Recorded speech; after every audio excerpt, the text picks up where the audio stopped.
संग्राम का अंत हुआ और दुनिया के नक्शे पर एक नए देश का आगाज हुआ जिसका नाम था बांग्लादेश। जब 1947 में विभाजन के दौरान पाकिस्तान का गठन हुआ था तो उसके दो हिस्से थे, पूर्वी पाकिस्तान और पश्चिमी पाकिस्तान, जो आर्थिक, सामाजिक और बाकी कई मायनों में एक दूसरे से अलग थे। पूर्वी पाकिस्तान बंगाली बहुल क्षेत्र था, लेकिन वहां से किसी को भी सत्ता में उच्च प्रतिनिधित्व नहीं मिला था। इससे वहां की जनता में काफी रोष था। पूर्वी पाकिस्तान में बगावत की लहर दौड़ गई। लोग सड़कों पर उतर आए और आंदोलन करने लगे। पाकिस्तान की सत्ता ने पूर्वी पाकिस्तान में विद्रोह को कुचलने के लिए सेना को बुला लिया। पूर्वी हिस्से में लोगों ने मुक्ति वाहिनी नाम की सेना बना ली, जिसमें सेना में काम कर रहे लोग और आम नागरिक शामिल थे। सेना के अत्याचारों से परेशान होकर लोगों ने भारत में पलायन करना शुरू कर दिया था। भारत में शरणार्थी संकट बढ़ने लगा था। 1 साल से भी कम समय के अंदर बांग्लादेश से करीब 1 करोड़ शरणार्थियों ने भागकर भारत के पश्चिम बंगाल में शरण ले ली थी। 3 दिसंबर 1971 को पाकिस्तान की वायुसेना ने भारत पर हमला कर दिया। भारत के अमृतसर और आगरा समेत कई शहरों को निशाना बनाया। इसके साथ ही 1971 के भारत पाक युद्ध की शुरुआत हो गई। इस युद्ध परिस्थिति में भारत के थल सेना अध्यक्ष जनरल सैम मानेकशॉ ने अत्यंत महत्वपूर्ण फैसले लिए और इस ऑपरेशन को नाम दिया गया कैक्टस लिली अथवा बांग्लादेश मुक्ति युद्ध। 3 दिसंबर 1971 को भारतीय सेना ने पूर्वी पाकिस्तान में इस ऑपरेशन की शुरुआत की।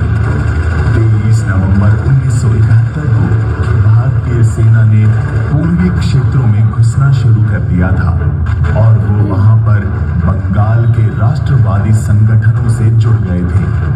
अपनी रणनीति के तहत उन्होंने 9 इन्फेंट्री डिविजन्स के साथ वायुसेना की मदद लेते हुए 3 तरफा हमला करते हुए पूर्वी पाकिस्तान की राजधानी ढाका पर कब्जा किया। इस सैन्य कार्यवाही ने भारत को दुनिया के सैन्य नक्शे पर ला खड़ा किया। भारत की थल सेना और वायुसेना का ये ऐसा उत्कृष्ट उदाहरण था जिसकी मिसाल पूरी दुनिया को दी गई। मात्र 14 दिन चले इस युद्ध के फलस्वरूप भारतीय उपमहाद्वीप का मानचित्र परिवर्तित हो गया और एक नए राष्ट्र बांग्लादेश का जन्म हुआ। इस युद्ध में करीब 3,900 भारतीय सैनिक वीरगति को प्राप्त हो गए थे, जबकि 9,851 घायल हो गए थे। 16 दिसंबर को 93,000 पाकिस्तानी सैनिकों ने आत्मसमर्पण कर दिया। ऑपरेशन कैक्टस लिली का नाम भारत की सर्वश्रेष्ठ युद्ध रणनीतियों में शामिल हो गया। 16 दिसंबर 1971 का ये खास दिन भारत में विजय दिवस के रूप में मनाया जाता है। अत्याचार पर विजय का प्रतीक बनी ये जीत भारत के वीर सपूतों की शौर्य गाथा का एक उत्कृष्ट उदाहरण है। इस ऐतिहासिक जीत की खुशी आज भी हर देशवासी के मन को उमंग से भर देती है। अपने शौर्य और पराक्रम के लिए भारतीय सैनिकों को वीरता पुरस्कारों से सम्मानित किया गया। ऐसे ही एक पराक्रमी थे महायोद्धा लांस नायक अल्बर्ट एक्का। अल्बर्ट एक्का का जन्म 27 दिसंबर 1942 को झारखंड के गुमला जिले के जरी नामक गांव में हुआ था। वो 20 वर्ष की उम्र में 27 दिसंबर 1962 में भारतीय सेना का हिस्सा बने थे। जब युद्ध छिड़ा तो उनकी यूनिट की पोस्टिंग त्रिपुरा राज्य से उस समय के पूर्व पाकिस्तान से लगने वाले बॉर्डर पर थी। 3 दिसंबर 1971 को इनके बटालियन को निर्देश मिला कि पाकिस्तानी पोस्ट गंगा सागर को पाकिस्तानी फौज से मुक्त कराएं। ये पोस्ट अगरतला से 6 किलोमीटर की दूरी पर थी। भारतीय सेना को ढाका तक पहुंचाने के लिए इस पोस्ट पर कब्जा करना बहुत जरूरी था। 3 दिसंबर 1971 को अल्बर्ट एक्का की यूनिट को गंगा सागर पहुंचते ही भारी गोलीबारी का सामना करना पड़ा। अपने प्राण तक को ताक पर रखते हुए अल्बर्ट ने एक सिंह की भांति हमला कर दिया और शत्रुओं के मंसूबों को नाकाम कर दिया। इस दौरान लांस नायक एक्का ने देखा कि एक बंकर से लाइट मशीन गन उनकी फौज को घायल कर रही है। अपनी जान की परवाह न करते हुए उन्होंने बंकर पर हमला किया, शत्रु के 2 सिपाहियों पर आक्रमण किया और उस बंकर पोस्ट पर कब्जा कर लिया। इस दौरान उनके पेट में गोली लगी, लेकिन इसके बावजूद वो शत्रुओं को टक्कर देते रहे। अपने रेजिमेंट के उद्देश्य हमेशा पहला को ध्यान में रखते हुए वो अपनी यूनिट का नेतृत्व करते हुए एक बंकर से दूसरे बंकर पर कब्जा करते हुए आगे बढ़ते गए। जल्दी ही वो अपने लक्ष्य के उत्तरी हिस्से में पहुंच गए। वहां एक मीडियम मशीन गन उनकी यूनिट को घायल कर रही थी। एक बार फिर लांस नायक एक्का ने अपने साहस का परिचय देते हुए बंकर पर ग्रेनेड फेंका और शत्रुओं को ढेर कर दिया। इस युद्ध के बाद हमने गंगा सागर पर विजय प्राप्त कर ली, परंतु भारत मां का ये लाडला सपूत हमसे हमेशा के लिए बिछड़ गया। उनके अदम्य शौर्य और पराक्रम के लिए मरणोपरांत उन्हें भारत का सर्वोच्च वीरता सम्मान परम वीर चक्र दिया गया। ये युद्ध स्मारक भारत मां के उन सभी वीर सपूतों को समर्पित है जिन्होंने राष्ट्र के लिए सर्वोच्च बलिदान दिया। अब जाके कहीं हमने सर पे ये केसरी रंग सजाया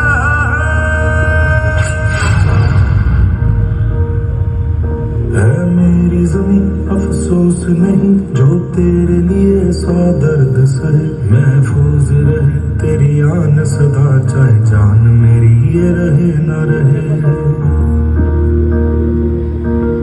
मेरी जमीन महबूब मेरी नस नस में तेरा इश्क बहे। फीका न पड़े कभी रंग तेरा, जिस्मों से निकल के खून कहे।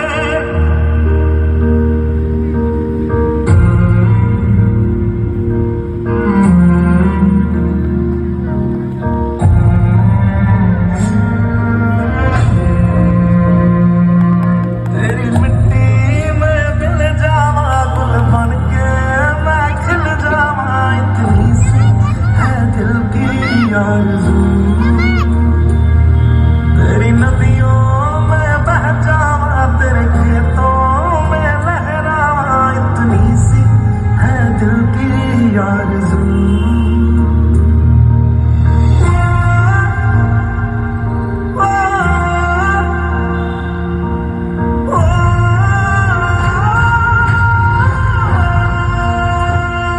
सरसों से भरे खलियान मेरे, जहाँ झूम के भंगड़ा पा न सका। आबाद रहे वो गांव मेरा, जहाँ लौट के वापस जा न सका।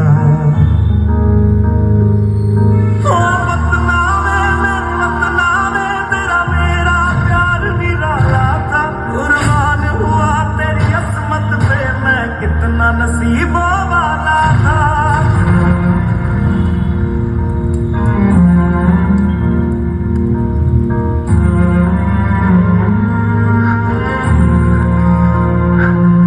तेरी मिट्टी में मिल जावा, गुल बन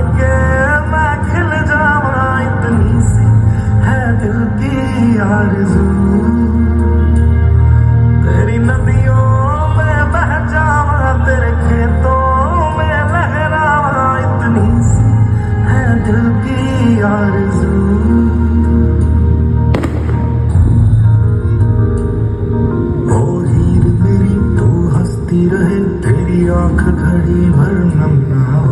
मैं मरता था जिस मुखड़े पे, कभी उसका उजाला कम ना हो। ओ माई मेरी क्या फिक्र तुझे, क्यों आँख से दरिया बहता है। तू कहती थी तेरा चांद हूँ मैं, और चांद हमेशा रहता है। तेरी मिट्टी में मिल जावा, गुल बन के मैं खिल जावा। इतनी सी है दिल की आरज़ू, तेरी नदियों में बह जावा, तेरी फसलों में लहरावा। इतनी सी है दिल की आरज़ू।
मुक्तिप्रदानम्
बीबी